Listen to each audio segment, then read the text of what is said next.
नमस्कार मित्रांनो, MPSCच्या स्पर्धा परीक्षेबाबत सध्या उमेदवारांचा दर्जा योग्य नसल्याबाबतची वर्तमानपत्रातून प्रसार माध्यमातून चर्चा होते। आता ही चर्चा होण्याचं कारण म्हणजे आपले MPSCचे जे अध्यक्ष आहेत माननीय सुधीर ठाकरे साहेब, त्यांनी राज्यपालांना महाराष्ट्रातल्या MPSC मार्फत ज्या काही महाराष्ट्र अभियांत्रिकी सेवा किंवा न्यायाधीशांच्या ज्या परीक्षा घेतल्या जातात तर त्या परीक्षांच्या बाबत जे काही उमेदवार मिळतात मुलाखतीसाठी तर त्यांचा दर्जा अपेक्षित का नसल्याचं पत्र लिहिलं होतं आणि त्यामुळं त्या चर्चा सुरू झाली। आता यात किती तथ्य आहे हे जर आपण बघायला गेलं तर महाराष्ट्र हे नेहमीच पुरोगामी राज्य मानलं जातं आणि अशा ह्या पुरोगामी राज्यामध्ये जे प्रशासन आहे ते प्रशासन इतर राज्यांसाठी आदर्श आहे। आणि जर आपण बघायला गेलो तर सध्या MPSCचा एक नियम आहे की रिक्त जागा जेवढ्या आहेत त्या रिक्त जागांच्या 1/3च किंवा 3 पटीने विद्यार्थी जे आहेत ते ज्याला आपण म्हणायचं की मुलाखतीसाठी निवडायचे। आणि मग हे मुलाखतीसाठी एवढे 3 पटीने विद्यार्थी जर निवडायचे असतील तर तेवढ्या संख्येनं लेखी परीक्षेत ते पास व्हायला पाहिजेत। आता महाराष्ट्र अभियांत्रिकी सेवाचा जो काही सध्या चर्चा आहे त्यासाठी जवळजवळ आयोगानं 900 पेक्षा जास्त उमेदवारांच्या भरतीची जाहिरात दिली होती। महाराष्ट्रातनं काहीतरी 14,000 विद्यार्थी त्याला बसले, म्हणजे इंजिनियर्स सगळे बसले आणि त्या 14,000 इंजिनियर्समधनं जो टॉपमोस्ट होता तो 54% आणि साधारण या परीक्षांमध्ये कट ऑफ जे असतं अपेक्षा असते की 25% पेक्षा जास्त गुण असणाऱ्यांना मुलाखतीला बोलवायचे। 54% ते 25% जर बघायला गेलं तर या साधारण रेंजमध्ये फक्त 410च उमेदवार पात्र ठरू शकले। आता जागा आहेत 900 पेक्षा जास्त, 410 फक्त पात्र ठरू शकतात आणि नियम आपला आहे की 3 पटीने विद्यार्थी बोलवायचे आणि त्यामुळं आयोगापुढे प्रश्न निर्माण झाला की आता एवढ्या 410 बोलवायचं तर 100% निवड करावी लागेल। ती जरी केली तरी 500 जागा वाया जातील किंवा रिकाम्या राहतील। मग अशा वेळेला काय करायचं तर पर्सेंटेज पद्धतीचा वापर करायचा, म्हणून आयोगानं पर्सेंटेज पद्धती स्वीकारलेली दिसते। आणि ही स्वीकारण्याच्या पाठीमागं असं की जगभर ज्या काही वेगवेगळ्या स्पर्धा परीक्षा होतात मग त्या प्रवेश परीक्षा म्हणून एखाद्या व्यावसायिक अभ्यासक्रमासाठी असतील, म्हणजे IIT JEE असेल किंवा MBAसाठीची CAT असेल किंवा आंतरराष्ट्रीय पातळीवरती इंजिनिअरिंगचं शिक्षण घ्यायचं झालं तर GRE परीक्षा असेल, व्यवस्थापनासाठी GMAT असेल किंवा फ्रान्स, कॅनडा किंवा तसंच चीनमध्ये होणाऱ्या स्पर्धा परीक्षा असतील तर ह्या सगळ्यांच्यामध्ये उमेदवारांची निवड करताना पर्सेंटेजचा वापर केला जातो आणि त्यामुळे आयोगानं ते स्वीकारलेलं असावं। आणि आता जो काही याचा MESचा निकाल लावून त्यांनी मुलाखतीला विद्यार्थ्यांना बोलवलेला आहे त्यात या पद्धतीचा त्यांनी स्वीकार केलेला आहे। त्यामुळं पर्सेंटेज पद्धत म्हणजे नेमकं काय तर एखाद्या परीक्षेतल्या कमाल गुण जे असतात म्हणजे एकूण गुण जे असतात त्याच्यामध्ये एखाद्या उमेदवारानं मिळवलेले जे सर्वोच्च गुण असतील त्याच्या 1/3 गुण ज्या ज्या विद्यार्थ्यांना पडतील आणि त्या सगळ्यांना मग मुलाखतीला बोलवायचं। जर रिक्त पदांची संख्या जेवढी असेल त्याच्या 3 पटीनं विद्यार्थी जे बोलवले जातील त्यांचे गुण मात्र त्या सर्वोच्च गुण मिळवलेल्या विद्यार्थ्याच्या 1/3 पेक्षा जास्त असते।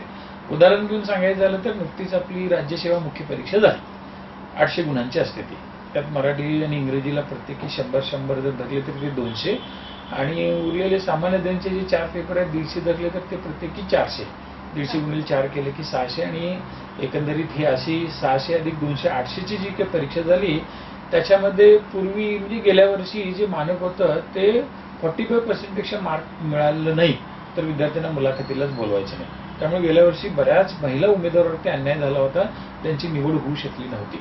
यावर्षी सुद्धा अशी व्हायची शक्यता होती, म्हणून आयोगाने या परीक्षेसाठी सुद्धा ऑक्टोबर 2013 पासून आयोगाच्या जेवढ्या काही परीक्षा असतील मुख्य परीक्षा ज्यातनं मुलाखतीला विद्यार्थी बोलवायचे आहेत त्याच्यासाठी पर्सेंटेजचं सिस्टीम त्यांनी वापरलेली आहे।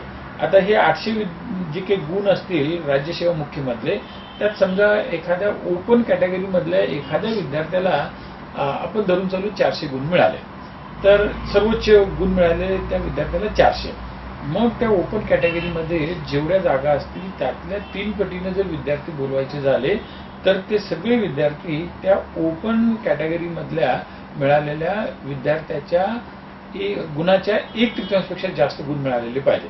म्हणजे आता 400च्या 1/3 जर आपण बघायला गेलो तर साधारणपणे ती एक 130 पर्यंत किंवा 135 पकडा तुम्ही, 135 पेक्षा जास्त गुण ज्यांना मिळतील त्या सगळ्यांना मुलाखतीसाठी बोलवलं जाईल. आता डिसेंबरमध्ये आपली PSI मुख्य होणार आहे, त्यानंतर STIची मुख्य परीक्षा होईल, असिस्टंटची मुख्य परीक्षा होईल. तर ह्या सगळ्यांच्यासाठी हाच निकष लावला जाणार आहे. आता असं का होत असावं, तर अलीकडच्या 1-2-3 वर्षाच्या काळामध्ये MPSCच्या परीक्षा पद्धतीत अभ्यासक्रमात स्वरूपात बदल झालेला आहे. अभ्यासक्रमाचा एकंदरीत अभ्यासक्रम हा ज्या पदासाठी त्या उमेदवाराची निवड करायची आहे त्या पदाशी संलग्न केला गेलेला आहे. उदाहरण सांगायचं झालं तर PSI मुख्य परीक्षेमध्ये अलीकडे त्यांनी जो काही सामान्य अध्ययनाचा पेपर आहे त्याच्यामध्ये जवळजवळ IPC, CRPC, evidence act, Mumbai police कायदा, मानवी हक्क आणि इतर काही कायद्यांचा जो समावेश केलेला आहे, तर तो उमेदवार PSI होण्यासाठी संबंधित क्षेत्राशी किती जवळीक साधणार आहे हे तपासणार आहे.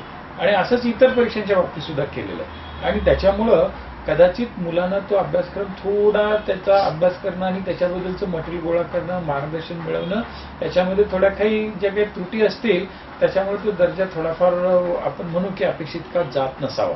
आणि मग तो जावा याच्यासाठी विद्यार्थ्यांनी सुद्धा आपली तयारी चांगली केली पाहिजे, पर्याप्त तयारी केली पाहिजे. म्हणजे परीक्षेतल्या अभ्यासक्रमामध्ये जे काही घटक उपघटक त्यांनी नमूद केलेले आहेत त्या सगळ्यांचा पर्याप्त अभ्यास केला पाहिजे. म्हणजे ती परीक्षा उत्तीर्ण होण्यासाठी आयोगाच्या ज्या अपेक्षा आहेत त्या जर पूर्ण करायच्या असतील तर आयोगाला जे अपेक्षित आहे आणि त्याच्या दर्जासाठी आपण पात्र ठरण्यासाठी जे पुरेसं आहे या सगळ्यांच्या दृष्टिकोनातूनच आपल्या अभ्यासाचं नियोजन करायला पाहिजे.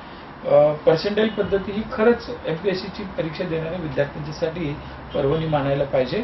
आणि त्यामुळे आता होणार आहे काय की मुलाखतीतील गुण हे मात्र तो विद्यार्थी निवडला जाणार की नाही ह्याच्या बाबतीत महत्त्वाचे ठरणार आहेत. जरी आपण बघितलं मगाशी की 87.5% आणि 12.5% म्हणजे मुलाखतीचं वेटेज एकूण गुणामध्ये फक्त 1/6 आहे. 5/6 भर जरी लेखी परीक्षेला असला तर मागं काय व्हायचं की लेखी परीक्षेत 5/6 गुणामध्ये जास्त गुण वाढवून मुलाखतीत कमी पडले तरी निवड व्हायची, काही वेळेला उलटी व्हायची. आता मात्र ह्या दोघांच्या मध्ये ते संतुलन साधलं जाणार आहे या पर्सेंटाईल पद्धतीमुळे.